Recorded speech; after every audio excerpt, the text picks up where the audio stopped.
আসন্ন লোকসভা নির্বাচনে সমস্ত বাঙালির নজর কিন্তু পশ্চিমবঙ্গের দিকে।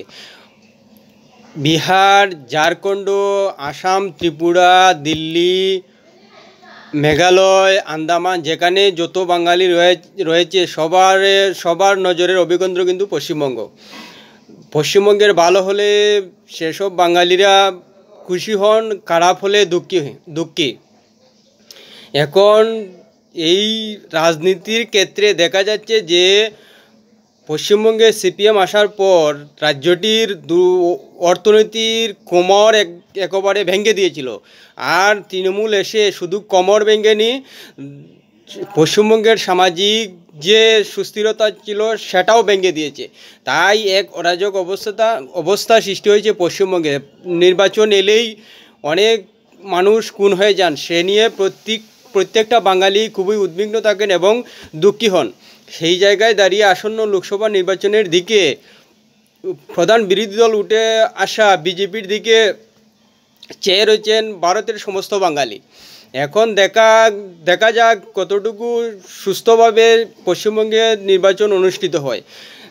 সেদিকে বিজেপি চেয়ে এগিয়ে যাচ্ছে সুস্থিরভাবে, সেটা বলাই যায়। কেননা নির্বাচনের আগে অভিজিৎ গাঙ্গুলি, দেবাশিস দল, প্রণব টুডু, কৌস্তব বাগচির মতো সৎ নেতাদের তুলে এনেছে বিজেপি। এখন বলতে পারেন যে এরা হয়তো জেনে না বুঝেই বিজেপির মতো এক সাম্প্রদায়িক দলে যোগ দিয়েছেন, কিন্তু তারা একজন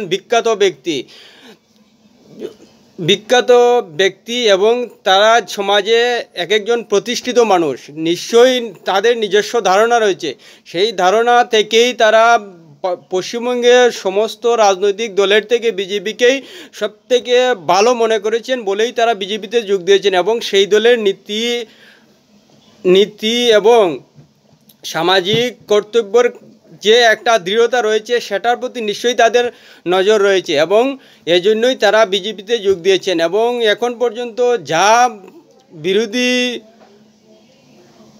দলের ভূমিকা পালন করছে তাতে কিন্তু মানুষের মধ্যে ভরসা আসছে। বিশেষ করে শুভেন্দু অধিকারী এবং সুকান্ত মজুমদার এবং দিলীপ ঘোষ যেভাবে বিরোধিতা করে যাচ্ছেন সততার সঙ্গে, সেটা পশ্চিমবঙ্গের মানুষকে ভরসা দিচ্ছে এবং বাইরের বাঙালিদেরও অনেকের আশা জাগাচ্ছে যে পশ্চিমবঙ্গের যে অস্থিরতা সৃষ্টি হয়েছে এবং নির্বাচন এলে যে পশ্চিমবঙ্গের সামাজিক পরিবেশ খুবই ভয়াবহ এবং উদ্বিগ্নজনক হয়, সেটা থেকে পরিত্রাণ মিলবে।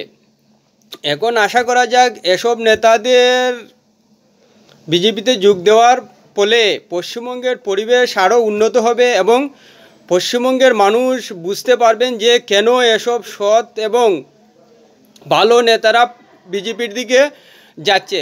হয়তো বিজেপিকে সাম্প্রদায়িক অনেকে বলতে পারেন, কিন্তু বিজেপি যাদের নিয়ে সাম্প্রদায়িক কথাবার্তা বলে, কেন তাদের বিরুদ্ধে সাম্প্রদায়িক কথাবার্তা বলে সেটার কারণ কিন্তু খুঁজতে হবে।